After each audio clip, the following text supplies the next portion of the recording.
109 ጊዜ ወድቄ ከመቃብር በላይ ስሙ መነሳት አለበት። በ65 ዓመቱ ቢሊየነር ሆነ ታላቁ የኬኤፍሲ መስራች ኃላፊነታችሁ ስትወጡ ፈጣሪም ኃላፊነታችሁን አውጥቶ ዋጋችሁን ይከፍላችኋል። የሆነ ማስደሰት የዓለማችን ላይ በሚገኙ ከ130 ሀገሮች። ሰላም አለይኩም ወራህመቱላሂ ወበረካቱ። እንዴት ናችሁ? እንኳን ደህና መጣችሁ።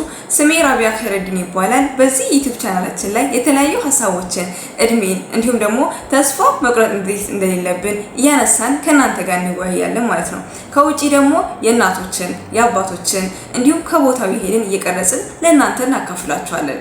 ላይክ እና ሼር ኮሜንት እያደረጋችሁ ሰብስክራይብ እያደረጋችሁ የዛሬው ቪዲዮ የሚሆነው እድሜ ምንድን ነው፣ እድሜ ምን ይገድባል የሚለውን የሚያሳየንን አንድ ሰው አንስተን ከዛ ሰውዬ የተማርነው ነገር ደግሞ ለእናንተ ሼር አደርግላችኋለሁ ማለት ነው። ሰብስክራይብ ማድረጋችሁ እንዳትረሱ ማለት ነው። ወደ ዛሬ ቪዲዮአችን እንሂድ። እሺ ዛሬ በህይወታችን ውስጥ ምን ላይ እንደምንገኝ አናውቅም። ምን እንደምናደርግ እድሜያችን ገድቡን፣ እድሜያችን አልፏል ብለን ጊዜያችን አልቋል ብለን ተስፋ ቆርጠን የተቀመጡ ሰዎችን የሚያስተምረን ታላቁ የኬኤፍሲ መስራች ኮሎኔል ሳንደርስ ነው። ኮሎኔል ሳንደርስ ማለት ልክ እንደ ስታርባክስ ትልቅ ብራንድ በስሙ የገነባው የኬኤፍሲ ባለቤት ነው። ይህ እድሜው በ65 ዓመቱ ቢሊየነር የሆነ ሰው ነው። ከዛ በፊት ያሳለፋቸው ቻሌንጆች የህይወት ውጣ ውረዶች ስናያቸው በጣም ያስገርሙናል። በህይወታችን ውስጥ እንደዚህ አይነት ገጠመኝ ወይንም ደግሞ እድሜ እንደማይገድበን የሚያሳየን ታላቅ ሰው ነው።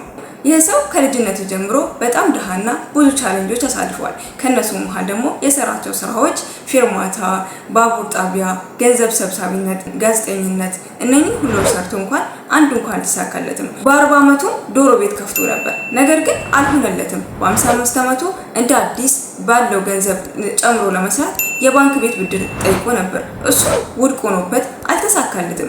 ወደ ጡረታ ዘመኑ ሲደርስ 62 ዓመቱ ሲሆነው ምን ማድረግ እንዳለበት ግራ ስለገባው በጡረታ ገንዘቡ መኖር ጀመረ።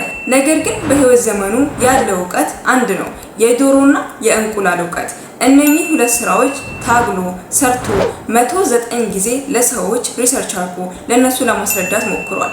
አንድ ሰው እንኳን ሊረዳው አልቻለም። 109 ጊዜ ለሰዎች እንዲረዱት ብሎ አቅርቦ አሳይቷል። አንድ ሰው እንኳን አልተቀበለው።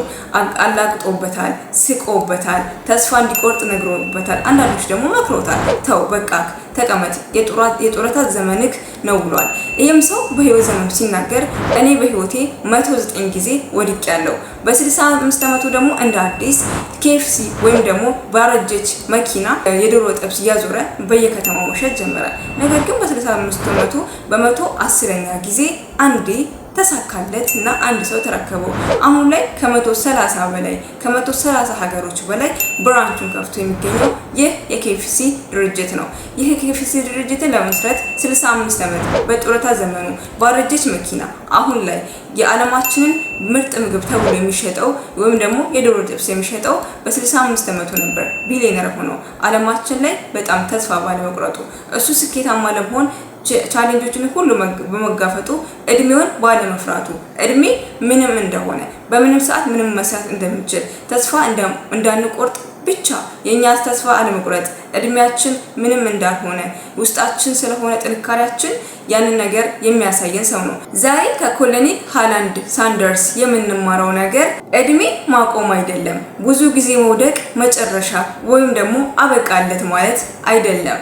በጣም ቢዘገይም እድሜያችን በሄድም ተስፋ ካሉ ቆረጥን ያለምነው ቦታ እንደምንደርስ እንዲሁም ደግሞ ዋናው ነገር ቁልፉ ተስፋ አለመቁረጥ መሆኑን ያሳየናል። ዋና ቁልፏ ነገር ስኬት በድግግሞሽ እንዲሁም ደግሞ ደጋግመህ በመስራት ውድቀትን አለመፍራት እንዲሁም ደግሞ ጥረህ ግረህ ትዕግስት በማድረግ ብቻ የምትመጣ ትልቅ ጸጋ ናት። ይህን ጸጋ ከታላቁ ከኮሎኔል ሃላንድ ሳንደርስ የተማርን ሲሆን የዛሬውን ቪዲዮአችን ደግሞ የሚያስተምረን ነገር ቢሆን ወጣቶች ሆነን በአሁኑ ሰዓት 20 ዓመታችንና 30 ዓመታችን ሲሞላን ተስፋ ቆርጠን በቃ ከዚህ በኋላማ መኖር ያለብን በዚህ መንገድ ነው። ነገር ግን የምንኖረው ለራሳችን ብቻ ቢሆን ኖሮ እኮ ዛሬ ላይ ምንም ተስፋ የሚያስቆርጠን ወይም ደግሞ ምንም ነገር የሚያጫንቀን ነገር የለም። ቢሆንም ባይሆንም የሆነ ማስደሰት የምንፈልገው አካል አለ።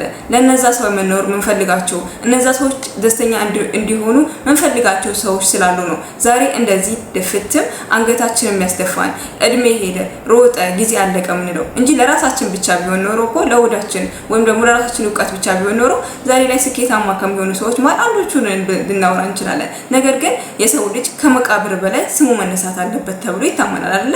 በህይወታችን ውስጥ እኛ ስንሞት እኛን የሚያስታውሱን ልጆቻችን ሊሆኑ ይችላሉ። የሳካ መስራት ከፈለግን ተስፋ ሳንቆርጥ እድሜ ሳይገድበን ጊዜ ወይም ደግሞ ትዕግስት በማጣት የያዝነውን ነገር ለቀን ቤታችን ቁጭ በማለታችን ምንም ነገር ማምጣት እንደማንችል ከታላቁ ኮሎኔል ሃላንድ በ65 ዓመቱ ቢሊየነር ከሆነው ሰው መማር እንችላለን ማለት ነው።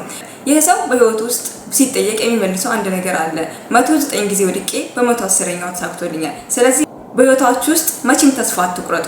ህይወት ትጀምራለች፣ ትቀጥላለች። መጨረሻውን ማንም አያውቅም፣ ፈጣሪ ብቻ ነው የሚያውቀው። ያንተ ነገር የሚታወቀው በመቀጠል ወይም ደግሞ ትዕግስት በማድረግ ውስጥ ነው። ትዕግስት ስታረጉ ስኬታማ ትሆናላችሁ። ትዕግስት ስታረጉ ኃላፊነታችሁን ስትወጡ ፈጣሪም ኃላፊነታችሁን አይቶ ዋጋችሁን ይከፍላችኋል። የኔን ፈጣሪ አይቶ ዋጋዬን ከፍሎኛል። እነኛ ሰዎች ያላቀቁኝ ስቆብኛል። ነገር ግን እኔ ተስፋ መቁረጤ በ65 ዓመቴ ዓለማችን ላይ በሚገኙ ከ130 ሀገሮች በላይ ከ10,000 በላይ ብራንቾች ከፍቼ ወይም ደግሞ ብራንቾችን ከተከፍተው በኔ ስም ይገኛሉ።